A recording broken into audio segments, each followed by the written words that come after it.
Allahu Allahu Allahu Allah Allahu Allahu Allahu Allah وعلى آله وصحبه أجمعين. سبحانك لا علم لنا إلا ما علمتنا إنك أنت العليم الحكيم. رب اشرح لي صدري ويسر لي أمري واحلل عقدة من لساني يفقهوا قولي رب يسر ولا تعسر وبالتالي الخير وبعد. Teman saya minta maaf lewat hari ini. Baru balik daripada Kuantan sampai pukul 3 pagi 4 pagi Nepal. Majlis habis di Kuantan pukul 12 tengah malam. Soal jawab, kemudian saya terus balik sampai pukul 3 atau pukul 4 pagi itu. Alhamdulillah, banyak orang mustaqim. InsyaAllah kita baca sedikit lah sebelum ke 7 ni dalam 15-20 minit. Hadis yang seterusnya. Allahumma salli ala Muhammad.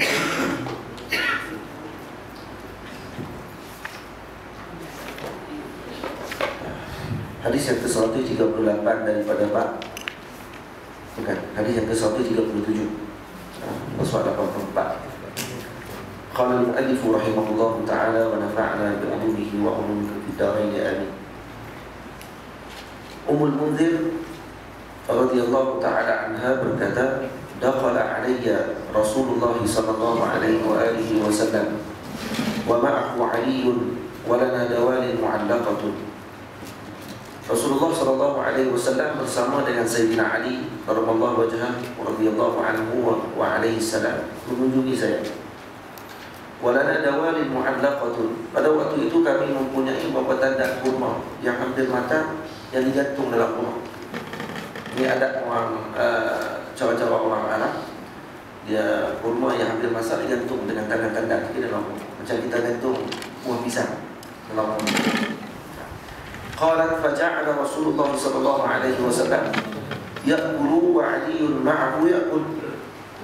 Dan pada ketika itu Nabi SAW memakan kurma tersebut, Nabi makan. Sayyidina Ali juga turut memakannya. Faqala Rasulullah sallallahu alaihi wasallam li 'Aliyyin, "Ma ya Ali, fa innaka naqih." Kata Nabi kepada Sayyidina Ali, "Cukup wahai Ali, cukup." Dia kata, "Berhenti, kamu baru je sembuh sakit." Dia kata. Itu Sayyidina Ali baru lepas sakit. Dan Nabi tak bagi dia makan dengan keadaan macam Nabi makan.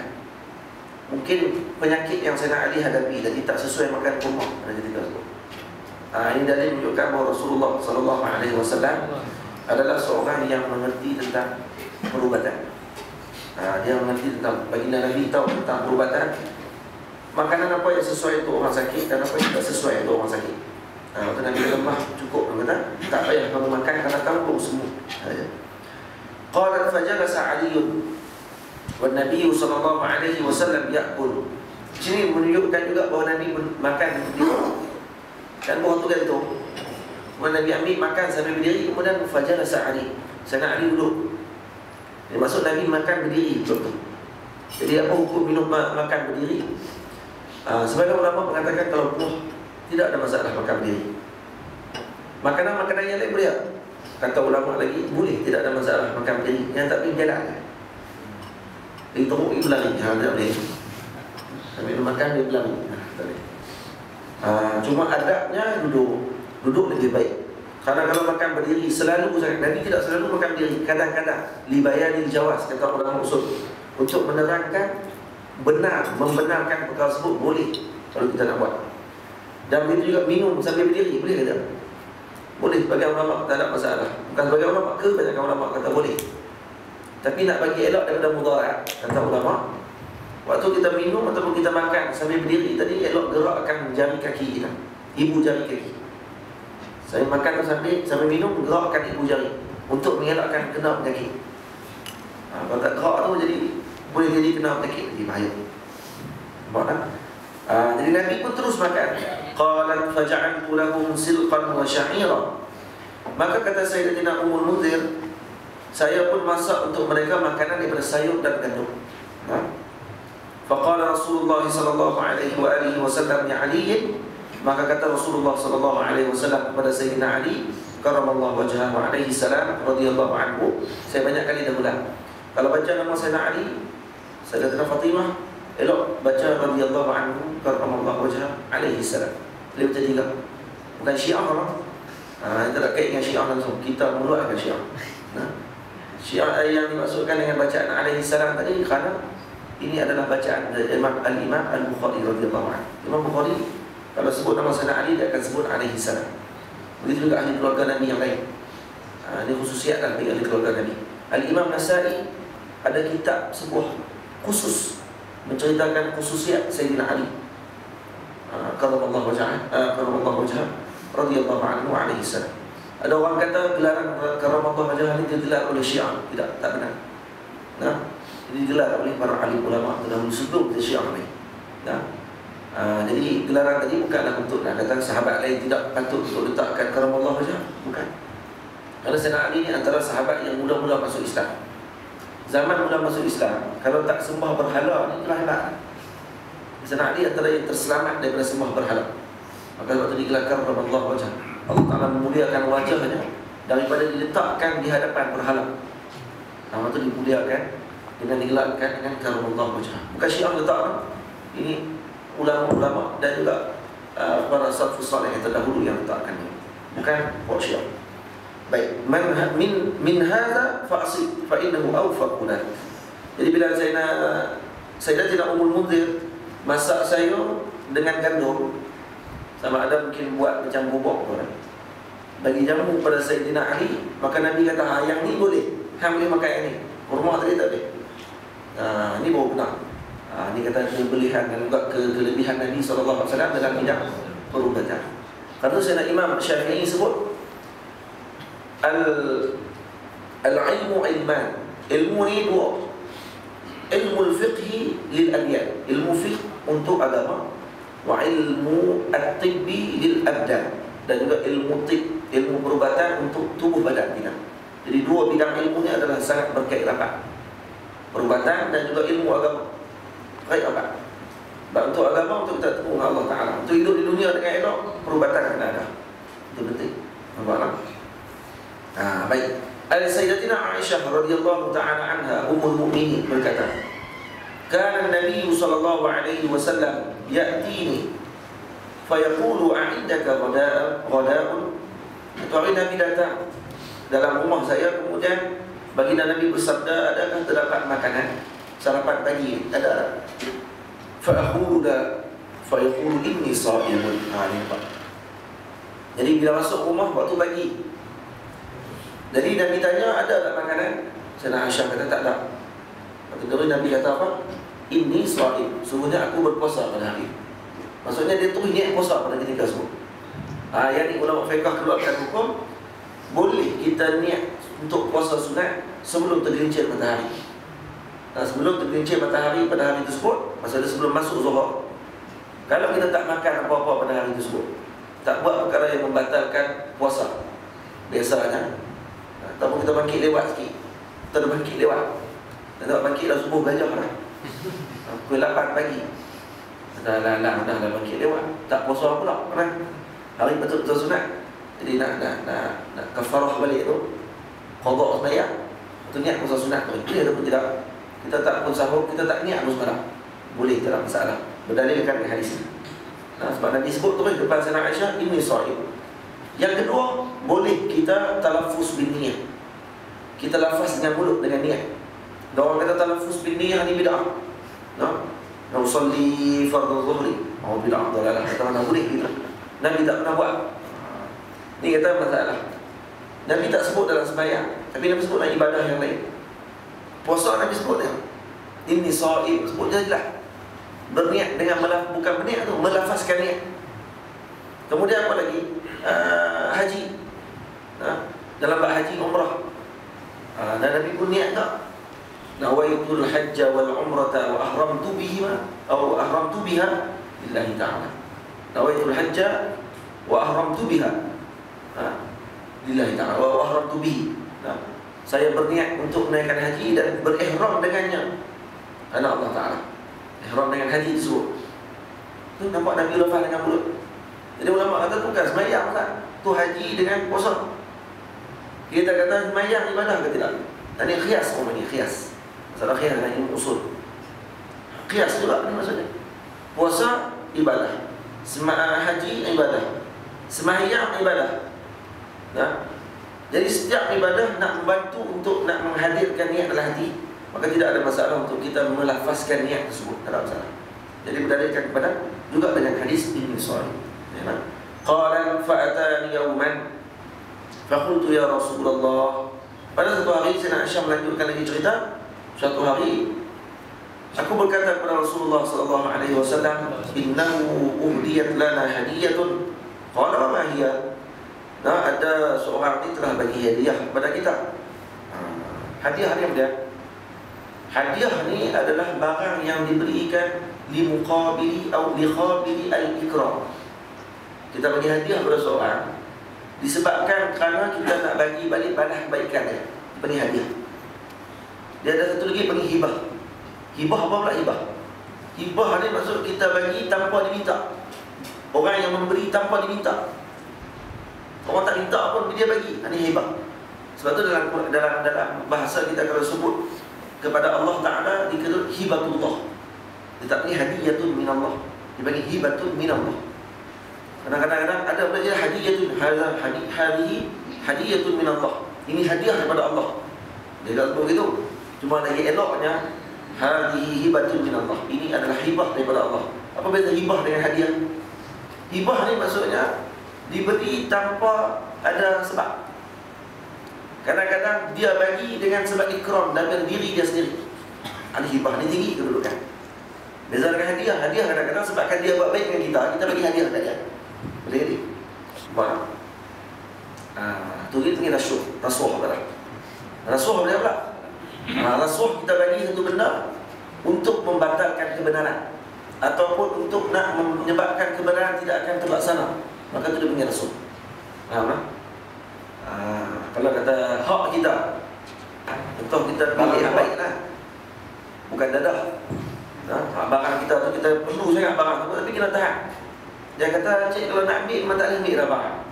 Sebab cik main lewat pada tarikh. Mana boleh kata tu barang kita. Ambil tak apa, tapi kena ulok sikit lah. Baru kita boleh bagi cepat sikit. Ulok-ulok ni rasuah lah kan. Baik apa hukum bagi rasuah pada ketika tersebut? Boleh tak boleh? Nah, hadis Nabi sebut ar-rashi wal murtashi fi nar. Yang bagi rasuah dan yang menerima rasuah dalam neraka Allah Ta'ala. Baik dalam bab ni tidak ada rasuah. Dia rasuah juga. Tapi kita tengok makna rasuah balik. Makna rasuah balik memberikan sesuatu untuk membatalkan kebenaran. Nah, ataupun untuk nak membatalkan hak bagi seseorang. Contoh, kita ada dua projek. Kita nak pergi ambil projek tersebut, ada dua. Maksudnya ada 2-3 orang dah ambil tender. Kita pun masuk sekali. Kita bayar lebih sikit nak bagi orang ni tak boleh. Kita je boleh. Ini rasuah berdosa besar. Nampak tak? Sebab apa? Ibtali al-haq. Kita dah menafikan hak orang lain.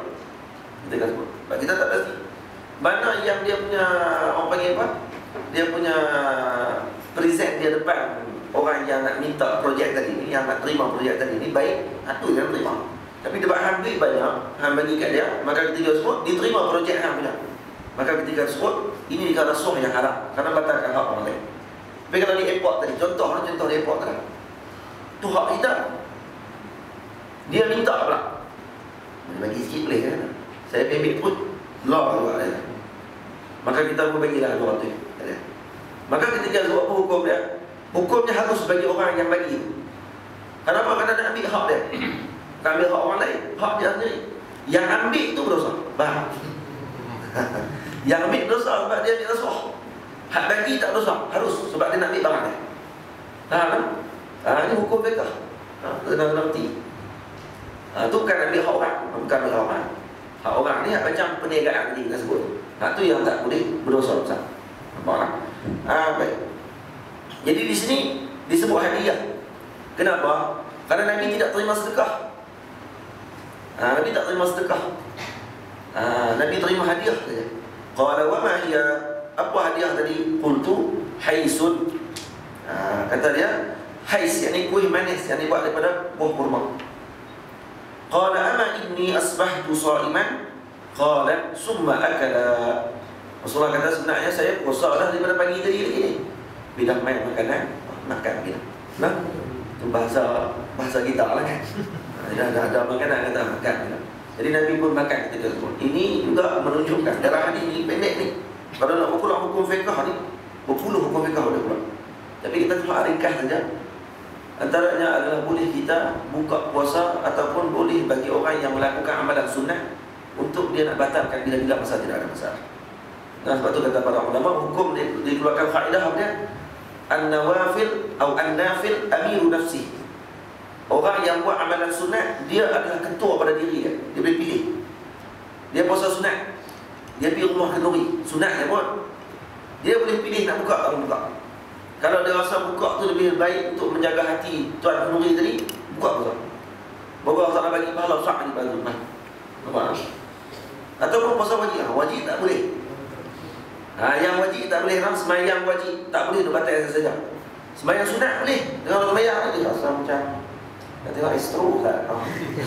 Tahu mayang tu kan? Nah, salah tak pilih kita tengok istro dah. Berhenti nak tengok istro. Boleh tak boleh? Boleh tak masalah. Tapi mangkuk ayun. Bagilah papi dulu, apa masalah kan? Tapi tak ada masalah, boleh. Tengok nak mayang, mak pagi, mak sakit. Tengok nak mayang sunat. 2 rakaat. Mak panggil mama, berhenti tu. Terus pergi kat mak. Boleh tak boleh? Boleh. Kadang-kadang jadi wajib. Kerana mak kadang-kadang perlu semua pada ketika tersebut. Tapi kalau sekadar biasa-biasa saja nak suruh pergi santan ni pun kat kedai, dia tak patutkan dulu. Nak batal boleh, tak batal boleh. Tapi kalau sembahyang wajib, haram batalkan. Sebab dalam Quran Allah Ta'ala sebut, wala tubtilu a'malakum. Jangan batalkan amalan-amalan kamu. Maksud jangan batalkan amalan wajib kamu. Tengah sembahyang wajib, tak boleh. Kalau mak kita, ayah kita panggil pun tak boleh berhenti. Haram hukumnya. Kecuali seorang saja, Nabi Muhammad SAW. Kalau Nabi panggil, wajib berhenti. Nampak tak? Kalau Nabi panggil, mai sini tak? Dekat Kedah pula.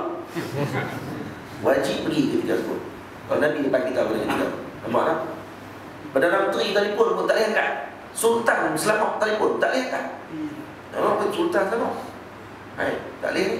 Yang di Pertuan Agong, Banjar Kedah lah, Ustaz Abdul Halik, telefon haram angkat kalau sembahyang fardu ketika subuh. Sembahyang subuh. Sultan Abdul Halik. Ana fi solat. Cakap Arab. Baru tak sah, tak batal sembahyang. Bawa batal sembahyang. Haram, berdosa ketika subuh. Kerana membatalkan solat fardu kita. Jangan batalkan. Biarkan dia telefon tak apa-apa. Lepas ni telefon balik. Tapi seorang yang kalau telefon wajib angkat. Rasulullah SAW. Rasulullah wajib angkat. Boleh jadi gitu. Orang sakit jantung. Ya. Sakit jantung. Orang sakit jantung. Orang tu jatuh sakit jantung. Saya kata solat. Kita tengok kalau ada mudarat, tak apa lah. Tok Imam jatuh sakit jantung, kita buat kata banyak ulat tu tiru amal aku. Maka jadi betul-betul awak tu kena ni. Ulat tedung masuk. Yang sakit jantung ulat tedung masuk. Tu tak balap. Tok Imam. Jangan batalkan sembahyang. Sembahyang subuh. Tak tedung. Elok tunggu balap. Apa ibu balap?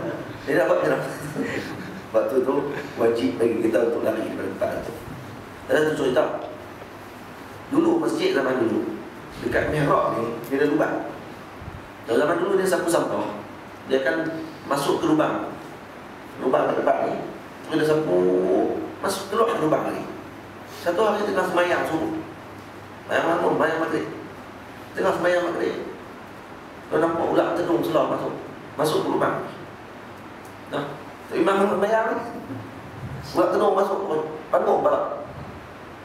Tu imam senyap. Makmum belakang nampak semua nak tedung. Tok Bilal pun nampak, Tok Siap pun nampak. Dan Tok Imam tanya, nak katok ke tak ni? Nak bayar menteri ke? Nak katok ke tak ni? Katok pukul lah. Nak pukul ke tidak? Makmum belakang, pukul. Batal ni semua bayar. Esok bayar pakat sedap tau tu. Dan solat lepas tu pula, lepas pukul tu bau belak balik kita teruk kita bayang. Tak khusyuk langsung. Nah, tapi macam mana waktu tu? Kalau sujud waktu tu pakai jam untuk imam. Untuk Bilal kalau dia tak sayang untuk imam, memang dia memang tak mau dah itu imam. Dia untuk Bilal ya, itu imam pula. Dia pula patut lepas sih. Ada tu kata Allah SWT ada tempat yang kadang-kadang wajib kita berhenti, ada tempat yang haram kita berhenti. Kalau tidak mudarat apa-apa, tak perlu berhenti. Nampak tak? Itu maksudnya hukum fiqh gitu lah. Baik. Kemudian bila Nabi tengok, jadi Nabi berhenti. Puasa Nabi kata, hari ni aku makan, tak ada masalah. Puasa sunat saja. Jadi boleh untuk kita buka puasa kalau kata kita perlu ketika tersebut. Tak ada masalah. Kita puasa, lepas tu kita nak buka. Silakan. Tidak. Kecuali puasa wajib saja. Puasa wajib ini termasuklah puasa bulan Ramadan, puasa kafarah, puasa berkenaan dengan puasa nazar. Ini termasuk dan puasa qada. Ini puasa-puasa wajib yang haram bagi kita buka. Tengah-tengah tu kalau tidak ada sebab yang mudaratkan pada diri kita. Kalau tak buka puasa mati, buka puasa. Kalau tak buka puasa tak boleh tengok bola. Tu kan mudarat tu. Nah, tak buka puasa ni kita tengok bola ni tak pernah syok tengok jadi mandung nak menjerit tak dapat. Tu tak ada alasan. Dan kalau nak mati putus tangan kaki barulah boleh buka puasa. Boleh faham?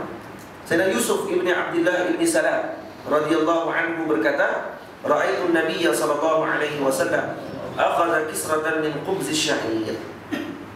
Saya melihat Nabi sallallahu alaihi wasallam mengambil sepotong roti gandum. Fa wada'a 'alaiha tamratan. Kemudian Nabi meletakkan sebiji buah kurma. Bukan biji tu, sebiji buah. Biji dua. Summa qala hadhihi ilamu hadhihi fa'akala. Apa Nabi kata apa?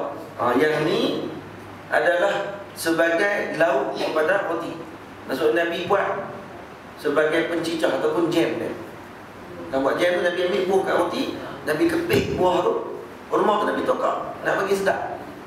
Jadi ini dalil kata boleh kita nak menyedapkan makanan mengikut selera kita. Tak ada masalah. Kita rasa roti nak buat jam rambutan, buh. Roti nak buat jam labu, buh. John labu pun boleh, buh. Bubur hantar roti kita nak rasa nak sedap, nak cicah dengan kuah dal, silakan, tidak ada masalah. Hadhihi idam hadhihi. Ni roti ni lauk dia ni lah. Roti dal apa ni? Kacang dal. Silakan, tidak ada masalah. Mana-mana pun boleh. Karena untuk menyedapkan makanan Nabi buat gitu.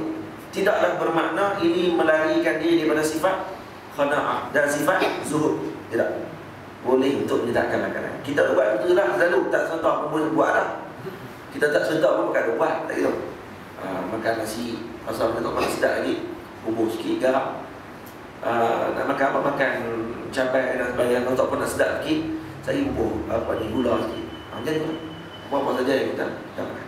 Sayyidina Anas bin Malik radhiyallahu ta'ala anhu berkata, anna Rasulullah sallallahu alaihi wasallam kana yu'jibuhu as-suflu. Jadi suflu ni apa dia? Suflu ni yang dimasukkan ni qala Abdullah, yakni ma baqiya min at-ta'am, itu baki atau lebihan makanan. Ni kalau pendapat ni mengatakan bahawa Nabi suka makanan hal lebih bawah. Kalau orang tua dulu dia suka makan kerak nasi. Kadang orang ni beramal dengan hadis Nabi sallallahu alaihi wasallam. Suflu. Sebagian ulama kata suflu ni maksudnya sari. Sari ni apa dia? Iaitu makanan yang tenggelam dengan tepung menjadi makanan asasi. Maksudnya makanan yang dibuat daripada tepung. Ada sebagian pandangan kata gitu. Tapi yang diterjemahkan oleh Sayyidina Abdullah, qala Abdullah, yakni ma baqiya min at-ta'am. Yang dimasukkannya adalah apa yang baki daripada makanan. Jadi kalau dari segi umum hadis ni bermakna mana-mana lebihan makanan. Kita makan roti, hak bawah kali hak orang tak makan. Kalau roti dia ada dua kali dia makan. Hak atas kali dia. Hak tudung dia tu pada bawah kali tu tudung dia. Tu dah makan. Kita ambil itu makan. Nabi suka. Tak kerak bawah. Orang tua dia kerak juga ambil makan tokak juga. Padahal dia orang dia gigit juga makanan hak lebih-lebih tu. Sunnah Nabi sallallahu alaihi wasallam. Nampak tak? Bukan saja orang tua buat.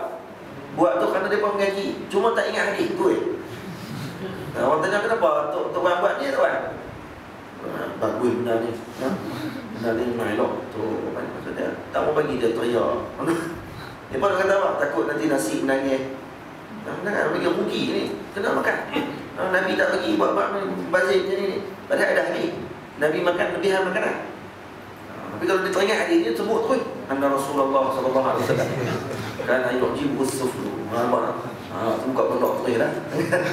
Jadi kalau itu boleh tidak benar. Jadi lepas ni jangan kita rugikan makanan kita. Kalau lebih tu ambil makan. Mana sunnah Nabi. Niat tu ikut sunnah Nabi dapat pahala tu. Dapat pahala. Yang pertama, kita dah makan makanan yang lebihan tadi dari zuhud kita. Kita tak jenis orang yang belagak. Nak makan hak yang hebat-hebat yang atas. Lepas tu kalau nak cedok nasi, jangan cedok ke atas. Jangan ada orang ni dia cedok ke atas. Ambil kemah-kemah ambil kat dia. Hak orang belakang tadi cedok, dapat kerok. Dia elok tak cedok nasi. Cedok daripada atas bawah tu. Tenggelam kan. Ambil bawah. Hak kalau kerok, hak boleh dapat kerok. Nampak tak? Tu pun kena. Adil. Dia tak ambil ke atas. Cari ke atas dia. Hang kat kedai makan boleh lah tu. Ni makan mak dengan ayah, hang buat ke kedai makan. Tak boleh. Nampak tak? Dan kemudian yang kedua, kita beramal dengan hadis Nabi SAW. Semoga dengan amalan Nabi, insya-Allah kita akan rasa tenang dan kita akan rasa aman. Dan hidup kita akan sihat insya-Allah. Jangan bimbang. Mana yang bawah tu confirm masak. Hak atas tentu masak ni. Hak bawah tu confirm masak akak. Confirm masak. Bila benda masak semua ni, confirm sihat insya-Allah. Jadi makan itu. Cuma janganlah duk hentam hak yang bawah tu saja. Orang yang ambil nasi, ambil lah nasi semua. Saya kerok, memang saya jadi kerok. Itu pun tak mana elok juga. Sebab apa? Takhayul sangat masa tu. Sedikit sangat. Boleh kalau katakan zuhud wali Allah Ta'ala silakan. Tapi kalau nak nunjuk-nunjuk wali, tak payah. Makan seorang sikit. Untuk ambil keberkatan hadis Nabi SAW. Ajak anak-anak kita begitu. Baik, insyaAllah esok kita akan baca berkenaan wuduk Rasulullah SAW. Saya minta orang banyak-banyak. Lewat hari ini Puan dapat juga lah habis bab yang ke-23 pada pagi ini. Aku qawli hadza wa astaghfirullahal azim li wa lakum. Bismillahirrahmanirrahim. Alhamdulillahirabbil alamin wassalatu wassalamu ala asyrafil mursalin wa ala alihi wa sahbihi ajma'in. Rabbana atina fid dunya hasanah wa fil akhirati hasanah wa qina adzabannar. Sallallahu ala sayyidina Muhammadin wa ala alihi wa sahbihi wa baraka wa sallam. Walhamdulillahirabbil alamin.